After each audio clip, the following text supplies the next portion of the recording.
Oh, yeah, man. We got our intro music even. Let's go. We're live, folks. Let's go. Welcome back to another episode of C-Suite Unfiltered. Let's go. We even have intro music. We have intro music We now. even have, check this out, dude. Let's go. Thank you. And there you go. All Live right. studio audience. Enough of that. Dude, that's fantastic. I love it. All right. Let's jump right in. Let's do it. What a Super Bowl it was. What Super Bowl? The Super Bowl hasn't happened yet. Yeah, but this is coming out after. Oh, my Crazy, man. Storylines Oh, man. with his family and the whole thing. Just insane. Whose family? I'm just making it up. This is coming out after the Super Bowl, so I'm pretending we watched. And wow, Oh, crazy, yeah, man. Incredible, dude. What do you even know who's in the Super Bowl? I do. The Eagles and the Chiefs. Nice. Yeah. Right on. Who are you picking if you were a betting man? If I was a betting man, I got to go with the Chiefs just because Patrick Mahomes has all the experience. Okay. They're just a much more experienced team compared to Jalen Hurts. Yeah, fair enough. I'm surprised you know both their names. I know you try to follow it a little bit, but that surprises me. Oh, Well, yeah. we'll see. Everyone in the comment section can hold mic to it. Like most sports, I'm a big playoff fan. Yeah. Same. Yeah. I don't know. I got a good feeling about the Birds. Yeah? Just the Eagles. They feel like they are a more complete team. So we'll see. Okay. So Mike's taking Chiefs. I'm taking Birds. Let's do it. You guys will all know what happened by the time this comes out. But, dude, I saw something, a graphic, and it said that people were really upset about the design of the Super Bowl logo. Oh, really? And here's my hot Dude, take. people get mad about anything. Here's my hot take of the day. Design peaked in the 80s and 90s. Like Really? graphic design. For the Super Bowl commercial or in general? Dude, in general. Really? Like everything's colorful, and they didn't care about like everything wasn't clean and crisp and what's it called when it mirrors? Symmetrical. Thank you. I was blanking on the word. They're all wild. If you look at all the Super Bowl logos from the 80s and the 90s, wild colors, themes that kind of went along with the city that was hosting the Super Bowl, and now it's all silver, gold, and the trophy. Yeah. It's just boring.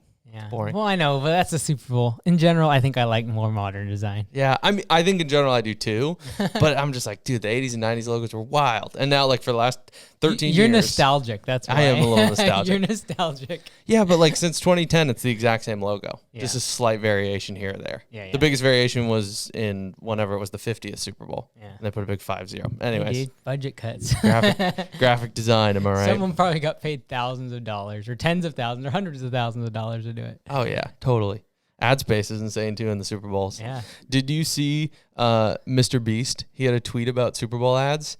He said, Isn't he gonna do a commercial? "Well, I don't For Feastables? Yeah, I think there's something going on with that. I know there's a lot of like speculation, but I just saw a tweet that he had and I thought it was hilarious. He was like, if someone wants to get in front of 100 million viewers for less, let me know. Oh yeah, it's a good call. And he had a bunch of brands hit him up because he's like, I can get in front of 100 million people tomorrow. Yeah, dude. But there's a slight difference. I think the age demographic would be different, right? That's what His everyone average, said. Okay, really? Okay, yeah, good. Yeah. Because it's probably, I'd say 50 million plus. Like half of his audience is probably, under 18. Right. And so, but it's 100% valid. Yeah. Like if you are a mobile app or a game, like, yeah, why in the world, if you're going after like an 18 to 24-year-old audience, you should definitely be taking him up on that. Because for a few $1 million, you can get on his. Yeah. For way less than a commercial. I haven't even looked up what it is, but they always do that. Like the average price of a 30-second ad, it goes up more and more every year. It's insane. Well, this is in part why I'm now running ads against my own YouTube channel. Is because I'm like, look, if other brands think it's a good deal to spend money on my ads, why in the world would I not take them up on that? Yeah. And get half of the money back? Because every ad that's played, I get half of the 55% or 45% or whatever. So that's why I'm running ads against my own I like it. channel now. I got my first one the other day. I was very excited. Yeah, I know you comment. I was extremely excited. You also on your main channel did a video on Peloton. Oh yeah. And I put up a comment that we had talked about Peloton before, but I think it got auto taken down because I put the link to our C-Suite video. Dude, I don't know if you have that filter. Last week but I went through the filtered comments. If you want to have like a big D grade in your day quality, just read filtered comments. Oof. Like every bad word in the book, dude. Really? And I hadn't gone through them in like, probably a year and a half, 2 years. And so I just went through the past like few weeks. Dude, people are intense, man. Yeah. So now you are in the acclaimed filtered comment section. Yeah, I'm so excited. That's great. Yeah, I saw someone on like one of your Facebook posts. You were just like posting something general about lawn care media, and someone like called you a hack. I was like, dude, just like look at the price. Like do a little bit of research. Like lawn care media is not a hack. Hey, you should check out the filtered ones. Yeah. Oh yeah. Man. I can only imagine. People call you. It's hilarious. Yeah, it's horrible. And now I'm putting myself in the content space. Oh yes. So now I'm gonna get those. Now I'm gonna get those comments. Man. Yeah. Speaking of which, you've been on this recent little kick here with the franchisees going on 75 Hard. Yeah. So explain what 75 Hard is and what's going on with Augusta Nation. Yeah, I'm on a new quest. 2023. The year of me, the year of Lee. The year of me. That's what all the cool people are saying. Okay. So yes, one of our That's not self-centered. Yeah, no. The year of me. Just what we need in the world. More selfishness. That'll get us through. So one of our franchisees shouted. Well, that would imply that 2002 was the year of you, but that didn't happen. Sorry. No, it didn't. Yeah, Go ahead. You have to get a vaccine. I don't know. That was bad.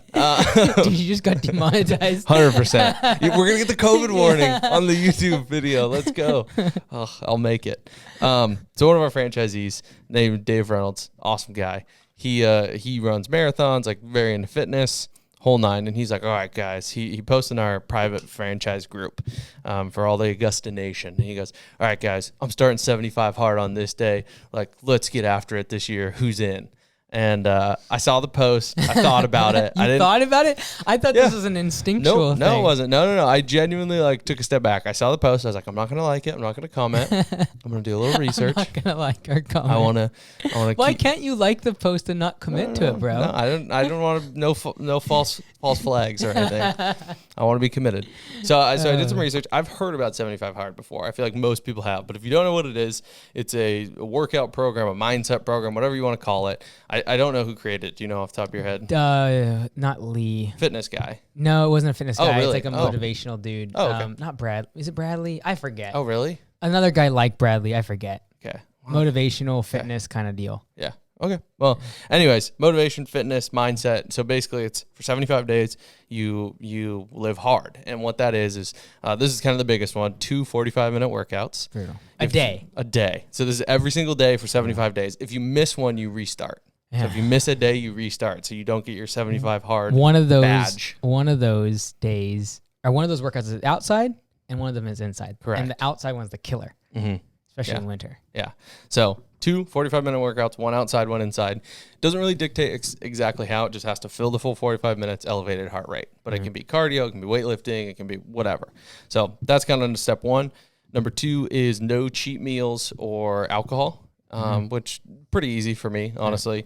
Number 3 is stick to some sort of a diet. Once again, it doesn't have necessarily like hard guidelines on that, but stick to a healthy diet.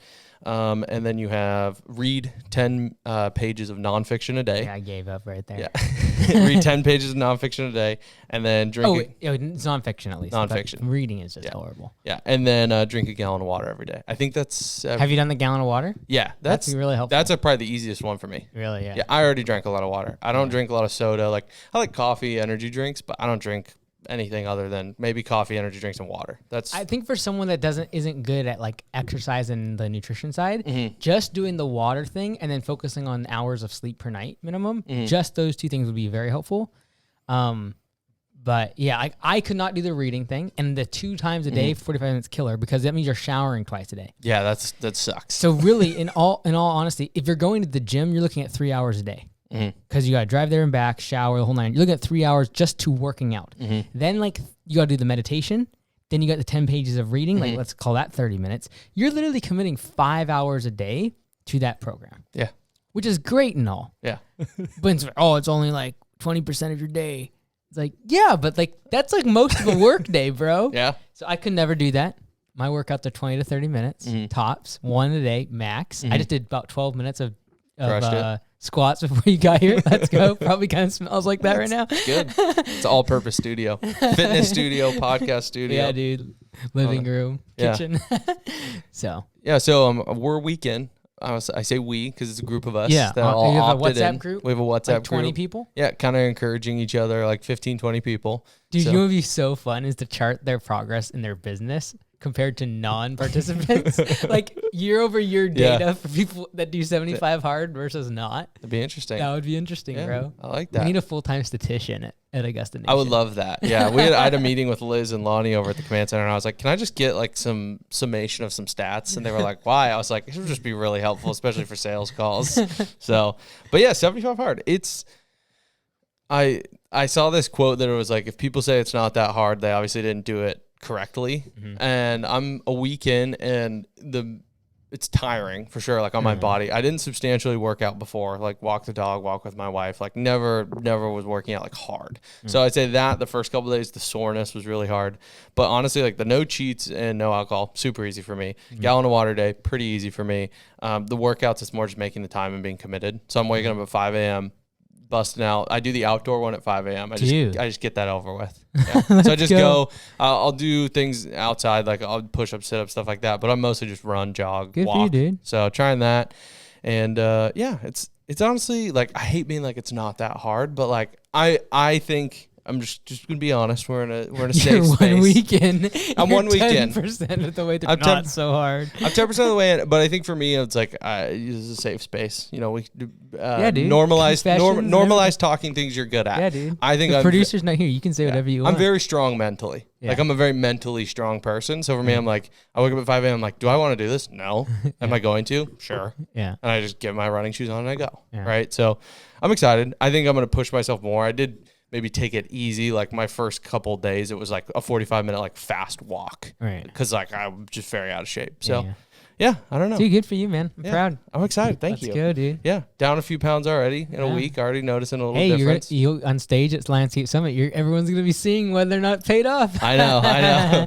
I'm like, man, gotta get back on stage in front of people. Yeah, so we'll see. I don't know if people want to know more. Feel free to comment on it. I don't think I'm gonna like publicly like share like pictures or numbers, but like, you're supposed to take pictures every day. Yeah. I guess I'm not doing 75 hours. I don't want to do that. For me, that doesn't motivate me. Even if I saw a really cool end result, maybe in the end I'll be like, dang, wish I would have. Yeah. But I have enough pictures of me like prior that I'm like, I think I'll just see it in general. Yeah, that's cool. So I have an asterisk on my 75 hard, like a couple things on it to just be 100% honest. So if anybody ever asks if I actually did it, if we get to the end of these 75 days and they ask, did you do it? I will say no for this reason.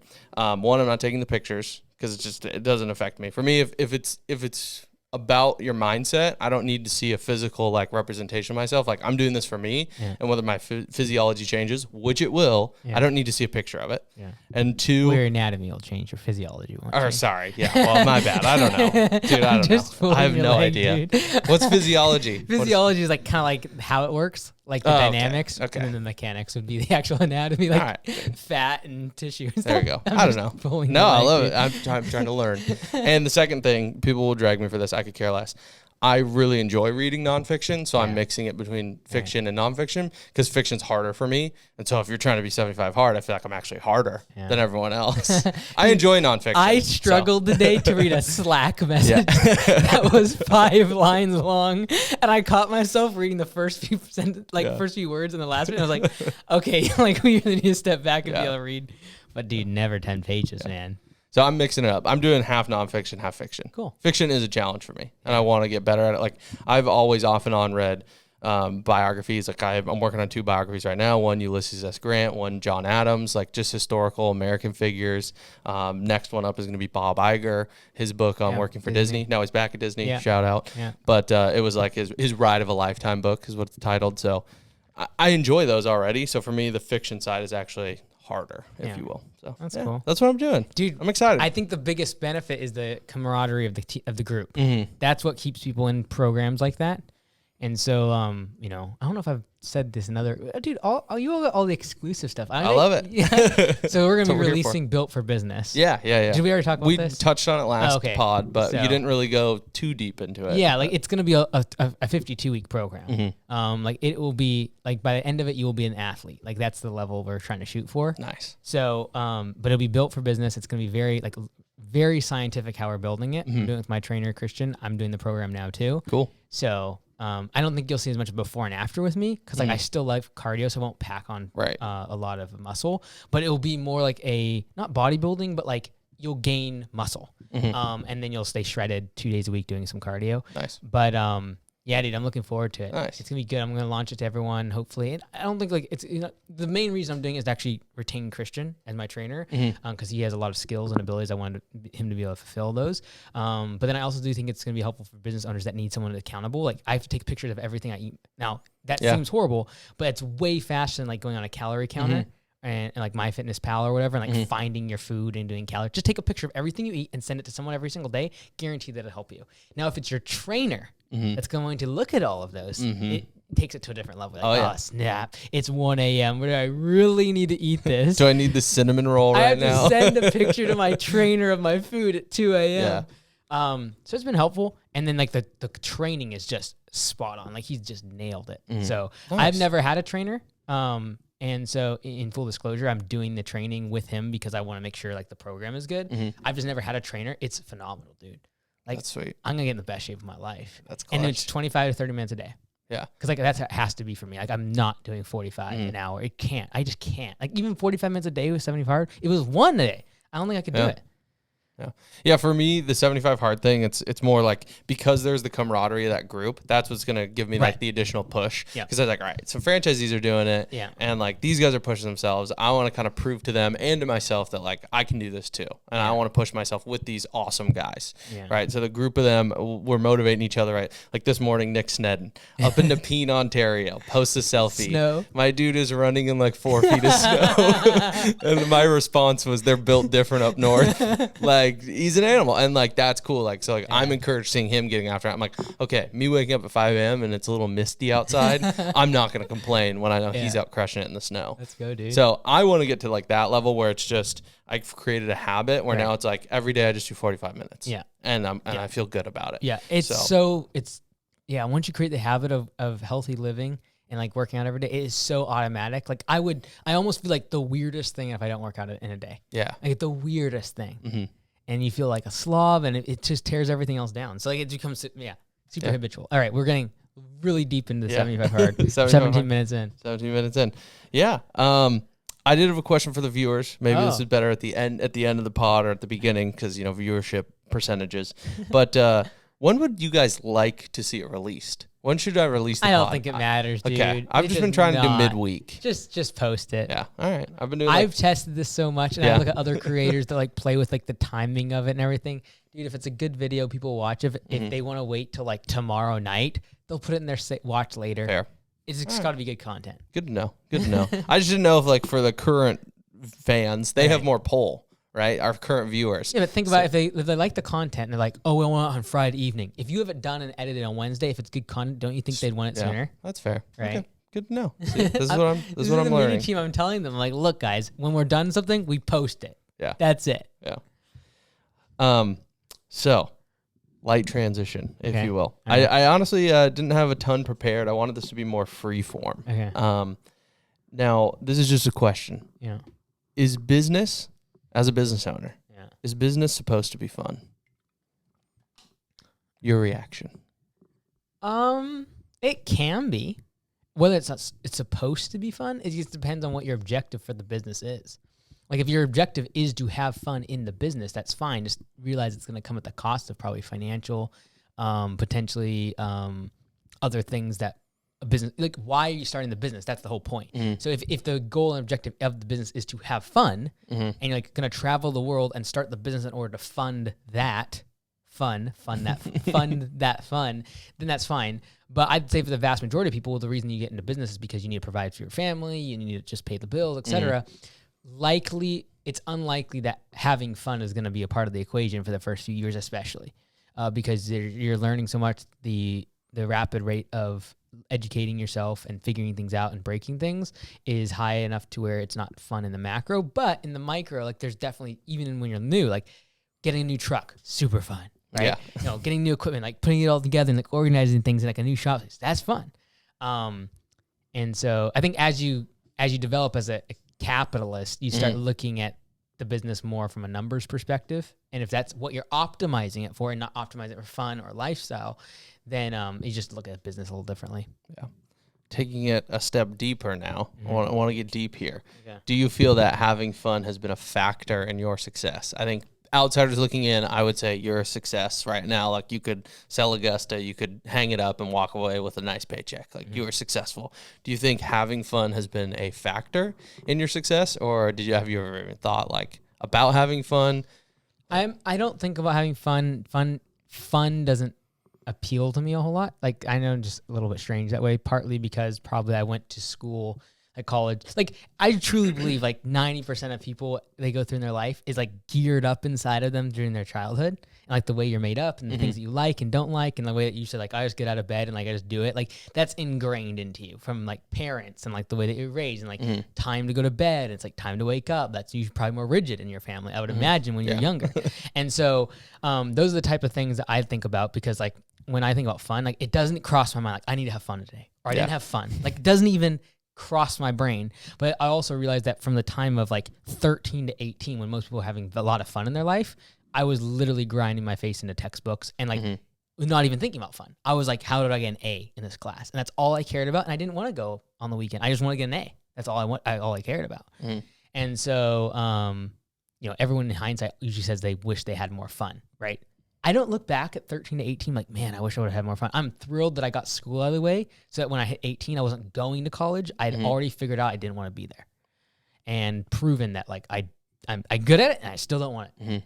So I don't know. I think it's just so much of it ingrained when you're as a kid. So for me, I don't think about fun at all. For me, fun is like building things. Very, very like if I've always said if I was an entrepreneur, I'd probably be like a civil engineer. I love building things. The bad part about civil engineer is you can't like break things, fix it. It's like, oh, that bridge didn't work. Okay, let's do another one. That would not be good. I wouldn't be able to handle like how long that sequence looks like to build and recreate things. But I do like building things. I was the guy that did like Monopoly Tycoon, Roller Coaster Tycoon, Mall Tycoon. Those were my jam, bro. I didn't know other like really like other computer sports games or anything like that. So anyways, long story. I don't think about fun a whole lot, honestly.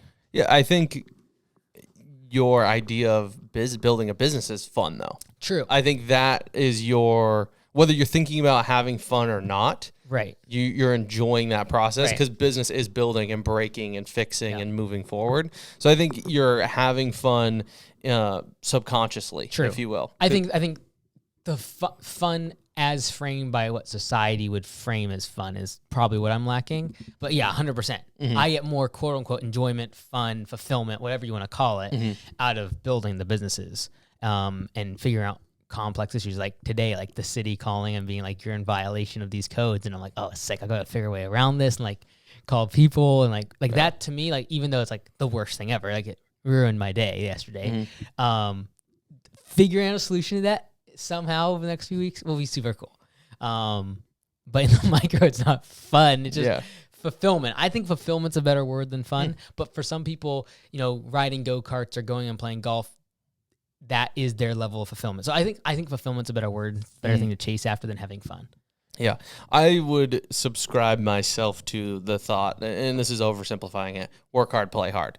But I also I have the luxury of loving what I do for work and working for you, working with an amazing team, and working for all the awesome franchisees. So I get to kind of like work hard, but I enjoy my hard work, and then I get to play hard as well. So I kind of get both sides. But I think for me, if I were to answer this question, not being a business owner, I don't think business is supposed to be fun. But if you can find something that you enjoy, or that, the cliche of like what you're passionate about, and like I've never been passionate about lawn care. You've said that openly. Like you're not that passionate about it. I'm not either. But we're passionate about small business owners. We're passionate about building better jobs for people, building better families, building better economics in small business across America, right? So that's fun, Yeah, like I think the thing too is if you get this really lucky lottery and when it comes to business and money, when you say work hard, play hard, if you work hard and then what you do to play is build more stuff, right? So like if someone gave me $1 million because I worked hard, I'd just go play hard by starting another business that's bigger,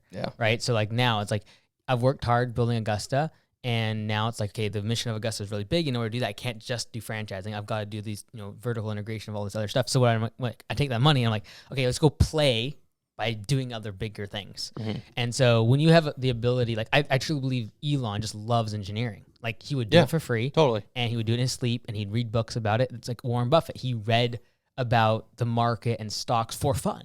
Mm-hmm. And so if you can work hard and then take the result, which is typically financial success, and put that towards your play instead of like a new speedboat and a new fancy car, and you throw that into a business, that's when like someone can get rich very quickly monetarily. Yeah. For my play hard, if you will, my wife and I, we have a phrase. I've probably never shared this. I don't know. She's about to tell some friends. I think you'll find this hopefully funny. We have a phrase, and we talk about like our dreams. Like one thing that my wife says to me, she's not here. She's extremely supportive.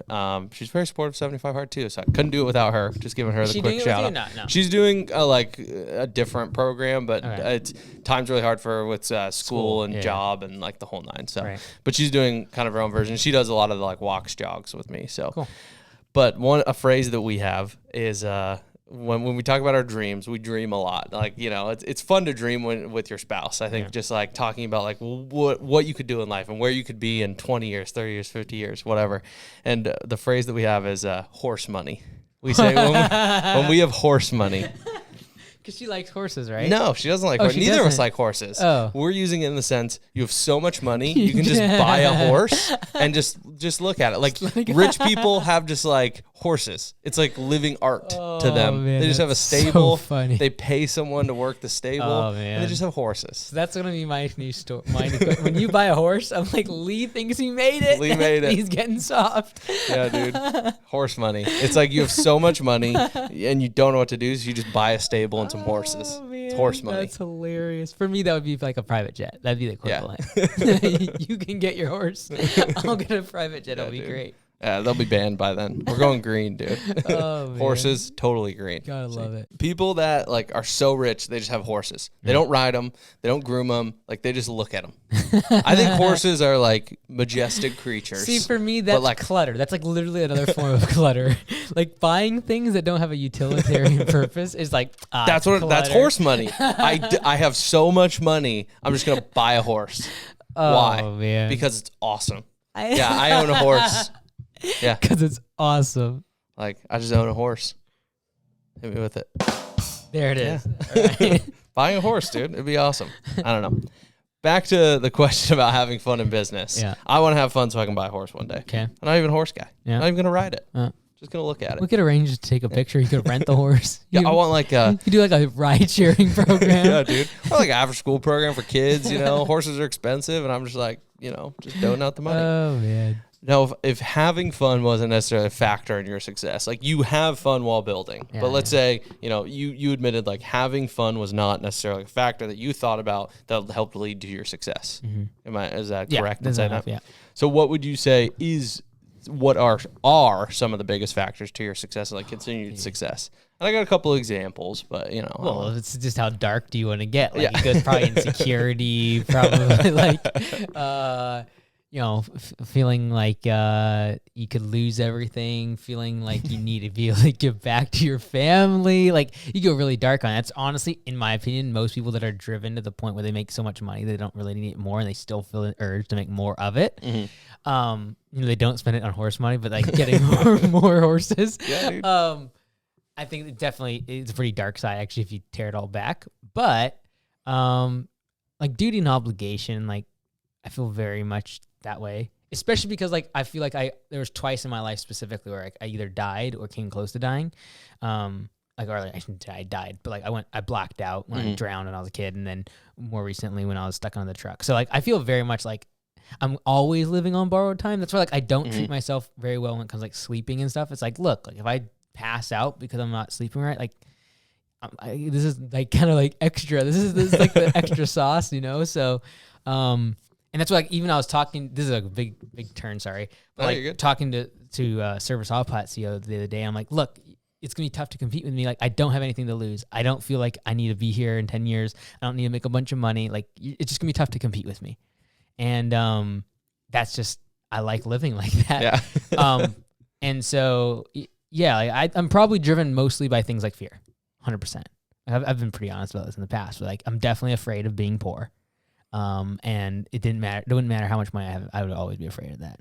Yeah. Like I would never be able to buy the horse because I just like, what if? Yeah. Like, what if something bad happens? And not just to me, but like to my family and then my nephews and nieces and all that. Like I get a lot of not pride, but there's like joy out of like knowing I can protect everybody. That sounds like so stupid, but like I truly believe like if you tear back to like when there's hunter gatherers and people lived out in the wild, quote unquote, that was the role of the tribal leader, whether it be family and like a husband, or whether that be an actual like chief of a group or whatever it might be. And I just have a lot of like every day it's like, dude, I gotta keep going. So I know like everyone's like, oh, you're gonna burn out. Like I don't know. I'd rather burn out than rust out. Like my pastor used to say that, and I was like, yeah, it's mine, dude. Let's go. I'd rather burn out than rust out. So yeah, I like that. Yeah, I would say I'm a similar vein. For me, it's like I want to make maybe others proud. And not that I care about outside opinions, but, like your family, your parents, obviously my wife, my, hopefully future kids, right? Like I want to make people just, proud to say that they know me, that that we share a name, whatever it may be. And I don't have that. Really? No. Okay. I don't have that. I don't really care what even they think. I really don't. Yeah. And I think part of it is because my parents did a really good job raising me, and they didn't impress on me too much, like what I needed to do. They never told me how I should work or go to school. Like they are very like, hey, you do your thing. And so like I really don't care what other people, like even close family, it doesn't affect me a lot. But I do care about them a lot. And I want to be like the guy in the behind the scenes that no one sees, and like I got you. Right? And to me is like a lot of pride. Is like I'm not really there a lot with my family and like close friends, but like if things really hit the fan, they're the ones they call me, and I like being that guy. I know that sounds like super egotistical, but like when your house is burning down, you call the fire department. You didn't think about the fire department for a very long time. You might not know anyone in the fire department, but when the house is burning down, you call the fire department. Yeah, and so I like being that guy, the guy that can show up, take care of business, really help somebody, and them being proud of me, I don't know. I don't really care. Fair. I think I checked that box. Like I feel like when I was going through school and everything, they were like, from a materialistic standpoint, it's like, okay, you won as a parent, your kid's like quote unquote successful, right? So now it's like, okay, that's done. I don't really care about that anymore. Now it's like very much internal. I gotta take care of people, and I think I can beyond just my family and friends and go outside that and hopefully the business community. Yeah.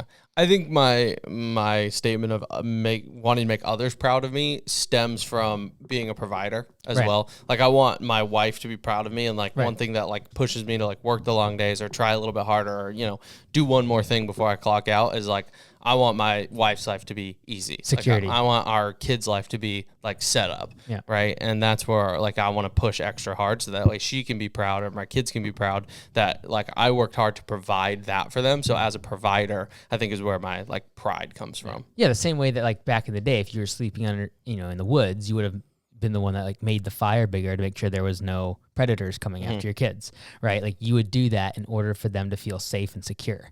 And so you're just, that motivation is somewhat intrinsic and built into us, I think. Yeah. And so see when/if you get married though, you're gonna care that someone else is proud of you. That's the box that has to be checked before I even, go after that. Right. Yeah. So I'm not close to it. Yeah.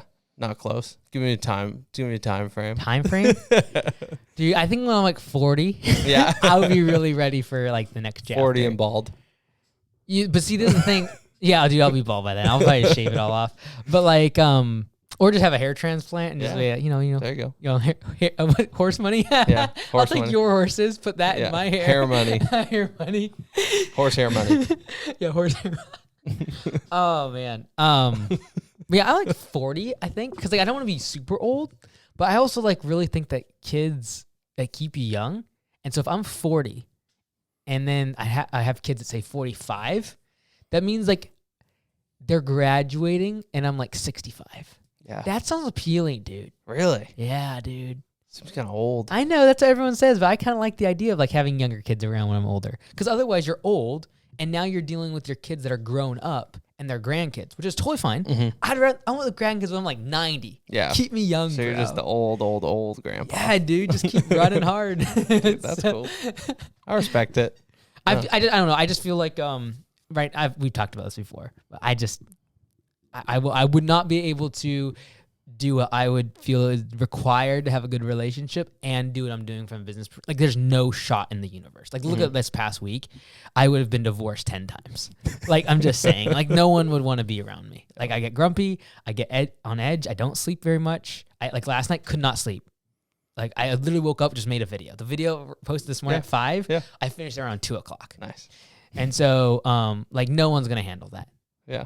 And I would want nothing less. That's all I want to do. Yeah. And so that will change. Yeah. And I think it'll be like when I'm 40. I think by then you'll have Jocko money. You can hire Jocko money. You'll hire Jocko to be your coach, because no, what he said, I say it kind of seriously. Yeah. Like, he's married, he has kids, and he says, like, every business he's built, every book he's written, all this stuff has not cut into his family time. So when he like writes his books, he writes them in the middle of the night. And then he goes to his job with Echelon Front and Origin and all his companies that he runs. He does those 9 to 5, and then it's family time in the evenings. And then in the middle of the night is when he writes, is when he works on podcasts, is when he does that sort of stuff. So there is an element where, like, if you can find the right partner, that they would probably balance that. What's his goal? Like, what's he trying to do in life? I don't know. It's a good question. Like, ask him. When we have Jocko money, he'll be right here. The thing is like, what if someone is achieving what they want in life? I think they're at a different stage, and that's where I would hopefully get to. Like, you're getting there, right? Like, in 13 years, that's when I'm 40. I feel like I will be achieving the goals that I've been setting out for the past 5 years to do. Not achieve, because I hopefully never get there, but like achieving, like you're getting there. And I feel like then you can kind of lay out, like, back off a bit. But I could not do what I'm doing now with family. Yeah. And in my good conscience, feel like I could call myself a husband or a father.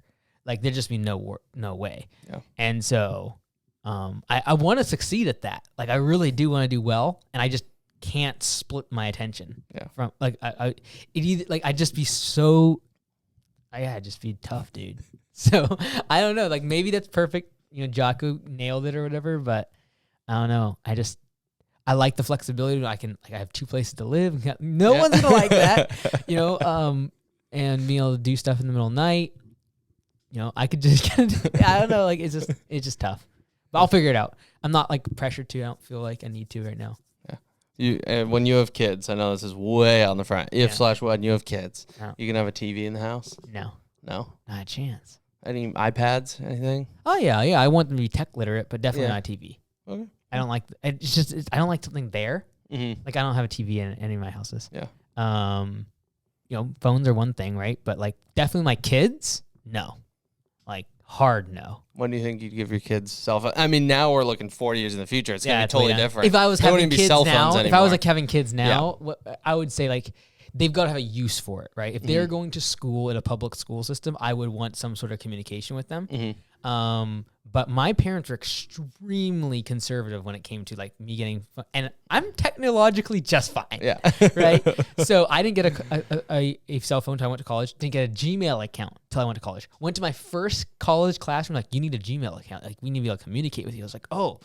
I had to go get it. I'm like, Mom and Dad, can I get a Gmail? Like, I was 13. Yeah. But, like, still. And I had, like, the prepaid Net 10 phone. Oh, yeah. It's like 10 cents per text. So it was basically just for my parents.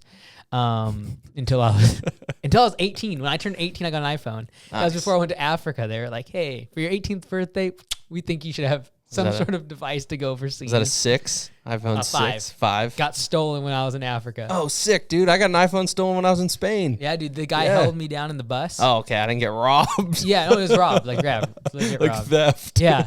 And, like, if you would have came back, they were really happy that when I got back to the compound, they said, like, good thing you didn't fight back. Because what he did is he pretended that he was yelling out the window of the matatu, which is like a bus in Kenya, and he was pretending like he was yelling out to people. But by doing so, he was leaning over my bag, which I was holding on my chest, lap, on your front, and everyone's like packed in this little bus. Yeah. And so little did I know that he was digging around in my front pocket, and so he grabbed it, and the next bus stop, jumped out. I was like, "Where's?" And that clicked, and so they were like, "Yeah, if you would have done anything, he would have had his knife right here behind your neck." So. Yikes. Yeah, because, like, literally that week people had been getting hurt and stuff. Dang. That's I was just in the water on the beaches of Spain, and I left my phone on the shore. Dealing with your horse money, dude. Yeah, I was just out, in Barcelona. Barcelona. I was just out there, just vibing in the waves. Go back up to my towel, and I'm like, my cell phone's gone. It's wild. So, dang. All right, well, let's wrap up the pod. Okay. Let's do a little not financial advice. Oh, dude, I always forget. I have two. Okay, I can come up with one. Okay, I have two. Okay. One I thought of while recording, and one I had beforehand. Okay, go ahead. The one I thought while recording, you were talking about college. You started at 13. My not financial advice. If anyone here is in the high school age demographic, looking to Running Start. Yeah, dude. That's a great program. See, I didn't take advantage of it. If you don't know what Running Start is, talk to your school guidance counselor. Yeah. It's only in Washington State, though, I think. Oh, what? No, there's got to be other programs. There's different programs, okay. yes. Okay. They're similar, but it's not called Running Start. Washington State is Running Start, but multiple states have different programs where you can do your first 2 years associate degree while doing grade 11, 12. That's what I did. It's fantastic. Yes. So allowed me to knock out. That's why I did 9 and 10 really fast. Skipped grade 7, did 9 and 10 1 year, and then went right into college. Yeah. If you're like slightly unsure as to what your plans are after high school, take college courses in high school. Great non-financial advice. Yeah. Look up whatever your state's program is and do it. I did not do it because I had very stringent plans out of high school. They fell apart like a month before I graduated. Yeah. Save that for a different pod. Yeah. And I was like, well, I wish I would have done Running Start. I wish I would have had my associates already. So do that. Okay, so after that fantastic non-financial advice, here's this very lowly, and that is spinach omelets. Okay. Yep. I like where this is going. So you just need 3 ingredients, okay? Yep, hit me with if it. you have a good frying pan, you don't need oil or butter, because that will throw you off, because I have one every single day. So if you have literally a little thing of butter or oil every day, you're looking at a couple pounds of fat by the end of the year, like multiple pounds. So try to get a good frying pan. Okay. Step number 1. Number 2, you just need spinach, cheddar cheese. You can do Parmesan if you really want to. Do a blend. Yeah, Mexican blend. Yeah, nice. And then an egg. 1 egg. You can't do 2 because your cholesterol, for most people, cholesterol is going to be an issue. I don't worry about my cholesterol, but people that are older, they got to worry about it, right? Fantastic, dude. Every single day. Now, here's the thing. The spinach aspect, you can do so much spinach. And with the heat, it just compresses down. With that cheese on top, it gets crunchy. Yeah. And you flip it over. And it's a beautiful thing. Like, if you don't like greens and salad and veggies, you get those bad boy, get a little salt in there. Himalayan salt, by the way. Yep. Of course. Big stuff. Yep. 100%. Life gets better. That stuff's good. Yeah. Yeah. I've been doing, for 75 hard, I've been trying to do, like, for convenience sake, a hard-boiled egg in the morning, too. It's not bad. 75 hard. Yeah. Yeah, you can't have a yolk soft, We don't want that. Oh, okay. All right. All right. Yeah. No, that's good. I like that. Spinach omelets are fire. Yeah. Good way to get your greens. Okay, so we're recording Monday. We got to go to a manager's meeting now, so. Yeah. We're going to go eat some good food. See ya. Cheat meal. I know. I don't know what I'm going to order. Yikes. See you guys. Thanks for listening. Let's go.